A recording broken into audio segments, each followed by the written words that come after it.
Dawn Summers, and I am here today to introduce you to some of our highly qualified candidates who are running for this election, November 3rd, a municipal election for you right here in Groton. I'd like to start by introducing to you some of our candidates that we have and encourage you to go to our website at www.grotonrtc.com to learn more about them. But first, I'd like to introduce you to Jackie Massett.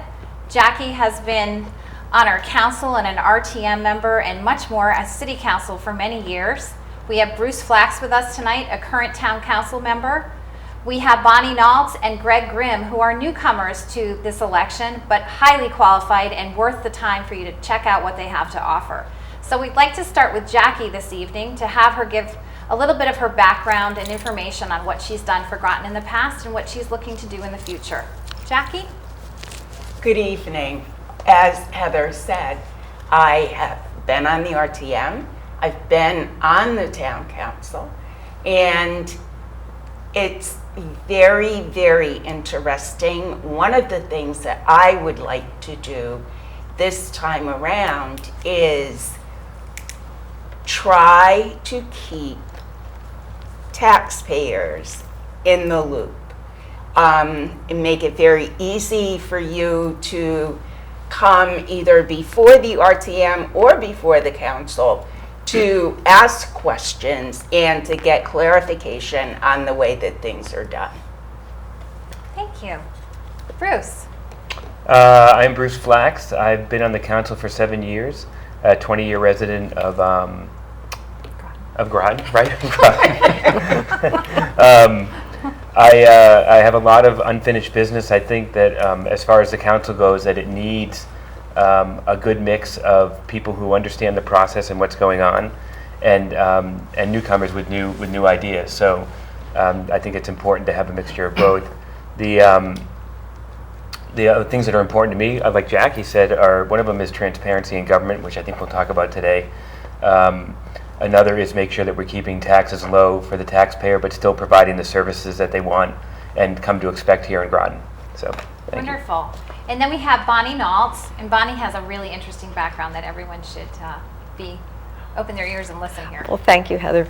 I'm a retired Navy captain. My husband and I moved to Groton 27 years ago, and we lived here and then left, and lived here and left, and lived here, and now we're back to stay. And I am a realtor, so one of the things I see that's impacted is the taxes in the town, and the whole state government and local level taxes are driving people out of the state, and I would really, really like to do something. And by running for council, I'd hope to encourage people to lower our taxes and keep people in the town of Groton. And you also serve as an alternate on the HDC. Yes, right? I do. I've been on the Historic District Commission, and I also am on the board of OSCA, which is our Shoreline Community Association, trying to help seniors stay in their homes. Great. And then we have Greg Grimm, who also has a very interesting background. Thank you, Heather. Good evening. My name's Greg Grimm. I'm a 17-year Groton resident, and I'm a retired naval officer also, and currently work at Electric Boat in the Radiological Engineering Division. And I am too also interested in holding the taxes down. Being a 17-year resident, I've seen my taxes steadily increase and would like to be part of that conversation. And Greg, you live in the city also, right? I do. Yeah, so you've seen a double hit. Yeah, recently we experienced a 22% increase in our taxes due to the lack of communication and ability to not get along between the town and the city. So I would like to be part of that conversation as a city resident on the town council board. Wonderful. Well, thank you all for joining us today. We think it's very important that residents have an opportunity to get to know the people that are running for office. And again, the election is in 2 weeks, Tuesday, November 3rd. Please come out. The polls are open from 6 a.m. till 8 p.m. And hopefully you will take a look at our candidates and cast your vote for line 2, because that's where the qualified candidates are, line B. So let's talk about Groton. I wanted to talk about transparency in government because that's something that is so key. We see things going on in Washington and the state level, some of the, I call it nonsense that goes on. And we never really had an issue on that in years past here in Groton. But this year I've noticed from watching the council interact, especially with the city council, we've had some, what I would consider some serious issues with transparency. And I'd like to ask Bruce about that because he spearheaded that on the council. So if you'd like to speak to that. I would. I think there is a definite disconnect between the city and the town right now, and I'm sure that the city would say that it's a town and vice versa. So I think that the truth lies somewhere in the middle. I believe very much in transparency of government, and recently, I, along with Councillor Watson, had filed a Freedom of Information complaint against the city for an illegal meeting. Can you explain what a Freedom of Information complaint Sure. is? So, Freedom of Information basically protects all Americans from government. Really, it's to make sure that what's going on behind closed doors doesn't happen behind closed doors, and it's for everybody to see that people can't have. A council can't get together and meet without posting an agenda and posting meeting minutes afterwards, so that the public knows exactly what's going on and has the opportunity to be able to listen and partake in that meeting. And so we had a meeting set up with the city to discuss the public works budget, and it was going to be an unveiling of what the committee, the 3 city and 3 town councilors, had discussed and how they came to a determination of a lane mile and the cost. And when the city came in and saw our attorney was sitting in the audience, that took them aback, and they ended up telling us that they would not meet unless the attorney left. The attorney actually is a resident of the town of Groton. It's actually against the Freedom of Information Act for anybody to be asked to leave a meeting. We refused to ask him to leave, and they didn't want to meet with the attorney there and their attorney not there, and they walked out of the meeting and then filed into a meeting room at the town offices, closed the door and met. So I filed a complaint because there should have been when the whole council meets without an agenda, that's an illegal meeting. And it went to a hearing, and we're waiting to hear the results. And the city basically said that they were talking about nothing that was votable. It was an okay meeting because they went in for 25 minutes and spoke about nothing that anybody in the public needed to hear. So we're waiting to hear that. Well, that's really, somewhat disturbing, and I'm sure you can attest to that with your military backgrounds, that when you have a meeting that's posted and public, it's really, it looks very wrong to have all counselors go into a room, shut the door, and not have the public invited. Everything we've done in Groton here is, we televise our meetings, our committee of the whole meetings where you all do your work is televised. So I can see how that would be an issue, and it'll be interesting to see the results of that hearing that you have. Yeah, But thank you for pushing that, because that's something that's really important to many citizens of Groton. Yeah, And Greg? As a Groton resident, I routinely turn into Channel 2 and listen to both the city council meetings and the town council meetings to get information and get involved and understand what's going on with the various programs. So I think that is very useful, and then not to have those meetings in the public, I think leads really to distrust in their government. Well, if you were elected to office, you're elected to serve the citizens in the town, and that's what you should be doing, not behind a closed door. Yes, and Jackie, I know you can speak to the fact that we are allowed, and at the RTM you caucus, but that's much different. Caucusing is entirely different, and it is explained under Robert's rules, so I will not go into it. However, it does go back to what I was saying, in that every single citizen in this town needs to be educated. You need not be afraid to come to a meeting and to ask questions, and hold everyone, whether it be Board of Ed folks, whether it be Town Council folks, whether it be RTM folks.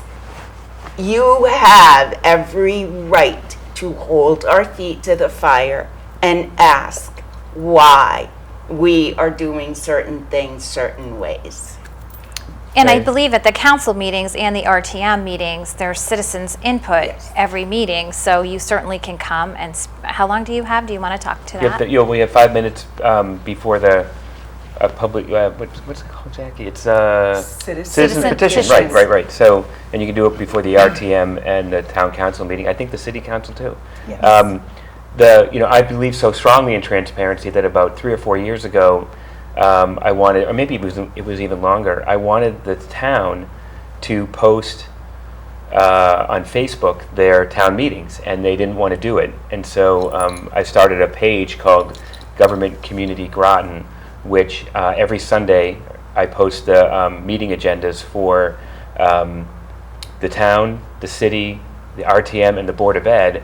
And if you like the page, those agendas will be delivered to your news feed on Facebook automatically, and you can read it and see. And I've had people, I was talking to somebody today who asked about when we were talking about the charter and opening back up the charter, and how did it come, why did it get back off of the off of our agendas? Right. And I said it was on the agenda for last week's meeting, and we discussed it.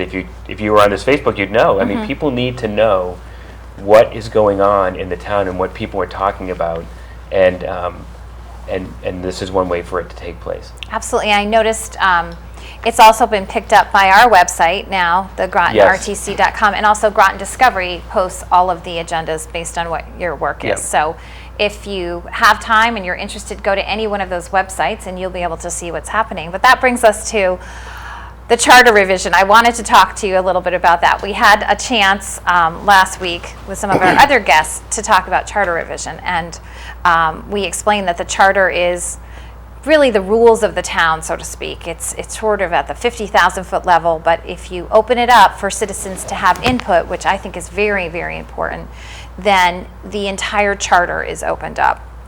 And many people have asked, well, how do you feel about that? And I think it's important that our candidates have an opportunity to speak to that.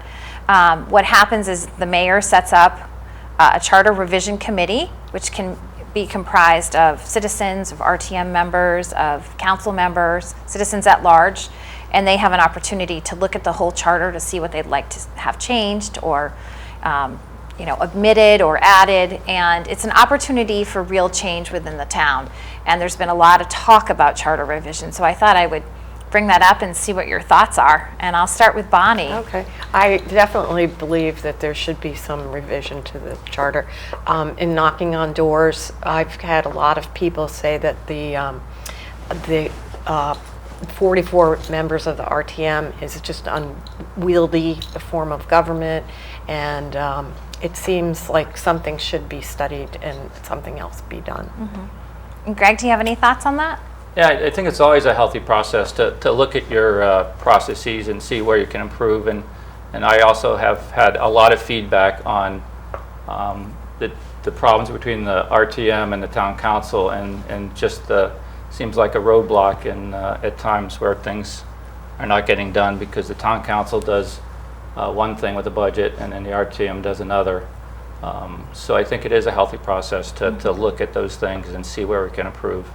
And it gives citizens an opportunity because they can come to the charter revision committee, they can speak to it, and again, the council, whoever that is at the time, decides to push it forward so that everyone in the town gets to vote on the changes Right. to that charter. So, Jackie, what are your thoughts? I actually was very heartened to hear the discussion concerning a charter revision committee, because it has been a very, very long time in coming. And I think if a group, whether it be the town council, the city council, the Board of Ed, or the RTM, when that group first comes together and when they set their aims, their goals, they should make every effort to meet those goals. To remember that those are goals that will not, not just serve their own personal agenda. Those are goals that have been set to make our process work better for the citizens in our town. Great. And Bruce, what are your thoughts? My thoughts are that I am totally support the Charter Revision Commission being open. I would not support, I think the last time it was done was 2008, I believe. And I think there were some people who are on the council now. I think Frank and Moravsik were both on it. I think Marasik was the chair. Were both on. I think Mick was the chair. Oh, maybe he was. And I would support it opening. I would support not the same people being on the revision commission. I think new people should be on it. I am torn. I think it needs to be. I need to understand both sides of the issue because I understand the calling of people who want the budget to go to a vote if it reaches a certain percentage higher. But I also understand our form of government, and the RTM are the people, and they're voted in by district, and they're the voice of the people. And if you look at, I think if I was going to support it going to a vote, I would want to eliminate the RTM, which I don't. I'm not saying I want to do, but I'm just saying it's too much government to have it go from the council to the RTM to the to a vote would be too much for me. And also on the flip side, if you do go to a vote, look at the city. They have a Freeman's meeting for their budget, and 14 people vote on a $22 million budget, and that's not the people speaking. So I'd hate to see that lethargic reaction in Groton, and hate to put it in the hands of 50 people. I'd rather put it in the 50 in the RTM who represent the people. So I think there's a lot of discussion that has to take place, not disattuned to either side of it, but really need to understand it more because I think a lot of the places that do have a vote on the budget don't have an RTM. You know, they may have a board of finance, and then they give it to the people. So it's a little bit different. So I think I'm all for opening it. I think there's some things we can change and propose, but in order to put that in, I would need to understand it more. I think that's really important to understand is that, and I can say from traveling the state for 169 towns, I think there's 3 towns that have RTMs, Darien, us, and Waterford.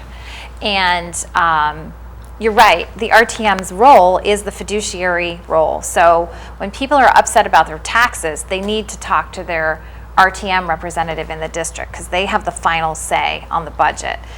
So if you have an RTM, and the RTM is a representative town meeting, so to speak, so they are supposed to be representing the people by district.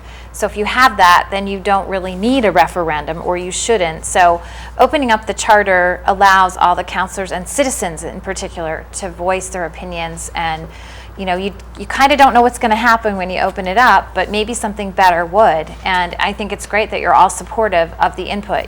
We don't know what the end game will be, but at least you're getting your input from your citizens. And I think people watching would be taking that as a very positive step towards having more transparency and more input from citizens. So I also wanted to talk to you a little bit about what you think we could do differently, ideas you might have going forward for economic development within our town. We all know that we want to grow our grand list so that we can help keep taxes stable or reduce them. But we are tied to what happens at the state level, and Connecticut is not necessarily top of the list to want to be in business. But what can we do, or thoughts you might have in either creating efficiencies or looking for new revenue sources to help the town become a better place for the citizens that are living in it? And I'll start with Bruce. I think it's a very difficult, it's a very big mountain to overcome, to climb, to challenge.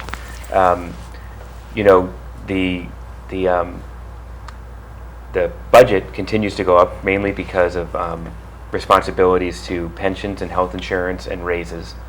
And the same thing with the Board of Education. And so we need to figure out how to raise revenues. And I think there's some things we can do to ensure that it doesn't, that we keep those expenses down. As an example, this past budget year, we passed a couple of economic development positions, a grant writer, and a director of economic development, I think, or a manager of economic development, and an assistant director, and so it was something along those lines. And it came out to, I felt that I voted it down, and I felt I was for it, but not just adding it on. When we add on 3 salaried positions that are $100,000, $60,000 to $100,000 each, that's $1 million in 10 years total. So I would like to see it at the expense of something else. That we need to become more efficient in government. So I wouldn't bring in any new positions unless they were at the expense of something else. I would work with the Board of Education. We mentioned it actually in last night's meeting with them, of putting a committee together to really. We talk so much about finding efficiencies. So taking the finance department and the town, and the finance department with the Board of Education, and trying to have them work together and maybe eliminate a position or two. And we talk about it and never do it. So if the council can get the town manager, because the town manager reports to the council, and the Board of Education can get the superintendent because he reports, and get everybody's buy-in, we can start working towards some of these things. And it may not happen this budget year, but maybe in the next budget year. Greg, any thoughts you have? Well, being a city resident, one that comes to my mind is some of the duplicative services we have between the city and the town. So I'd like to see that explored as much as we can to see if there's any efficiencies, like Bruce was talking about. Try to reduce the retirement benefits and whatnot by finding some efficiencies in combining services, and potentially then grow those other positions that might help toward economic development by hiring a few people that add to the budget and don't do any good for our process. Absolutely. How about you, Bonnie? So my background in the Navy, I'm an architect, so I'm all about economic development and construction. And as a member of the Historic District Committee, I see people coming before us. They have to come to our committee first, then they have to work with zoning, then they have to work with the building department. And if there was a way to streamline that and make it a lot easier for people with money to come to our town and build things, I support that totally. There's no reason why all of our members on the Historic District Committee couldn't meet at the same time with the people from zoning and make things easier to encourage people to come to our town. Yeah, and many towns have. We had talked about this a few years ago. Planning and zoning is one, not planning, and then zoning, and then Historic District Commission. Because that's one of my things. I think we need to be more business friendly and more resident friendly, and helping, be a concierge to help people through the system, because I've talked to developers and it's daunting sometimes, especially in the city. Right. I mean, the number of permits you need in the city to do something is mind-boggling. And I realize that sometimes they use that as a method to generate revenue, because every time you have to get a permit, it's more money. But we need to think about it the other way, and helping businesses and citizens make it easier here. Right, especially for small businesses that don't have the assets that a larger business does, and they need that help from the city and the town. Absolutely. Jackie, your thoughts? I know that there have been a couple of instances in which small business owners have come before the council and have asked for tax abatements in order to invest in their small businesses. And because they are willing to invest in their small businesses, they are investing in our town. So I would just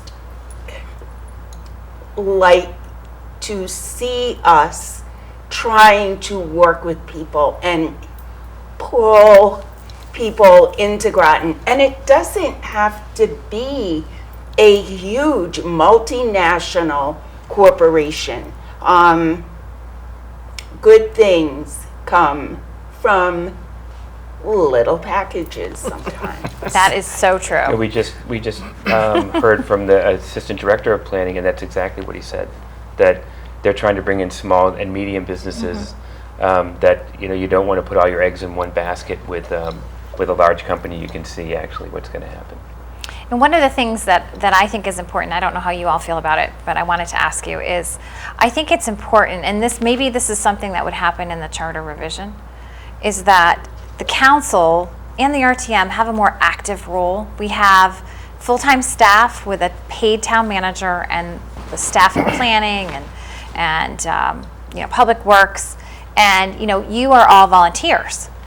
You're not there in the daily routine of everything, but I think it's really important that you have your hand in it, or you are more part of it, because I would love to see someone on the council and the RTM acting as a business advocate, going to the current businesses that we have, saying, we're so happy you're here. What can we do to make your life easier? What are your plans? Are you thinking about expanding? And right now there's a little bit more of a division or a line where that's not really your role, and that's planning's role, or that's whoever, economic development's role. But I would like to see the council take more of a proactive role, so that citizens at large know you guys are out there, you know what's going on. And I think it could be members of the RTM and the council, because it'd probably be too much for one person on the council to do.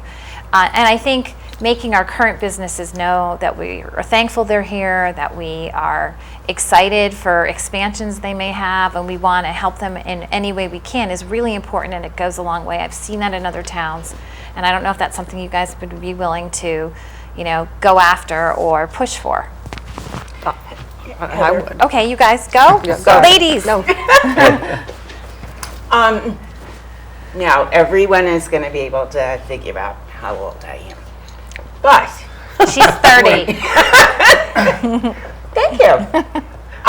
When I was running for city council, and one of the things that I said, and this was in 1983, and one of the things that I said during my interview with the New London Day is that in this area, we have put all of our eggs in 3 baskets. Well, those eggs are starting to break. And unfortunately, they're not hatching baby chickens. So we're up against the wall, and we need to do something, and we need to do it seriously.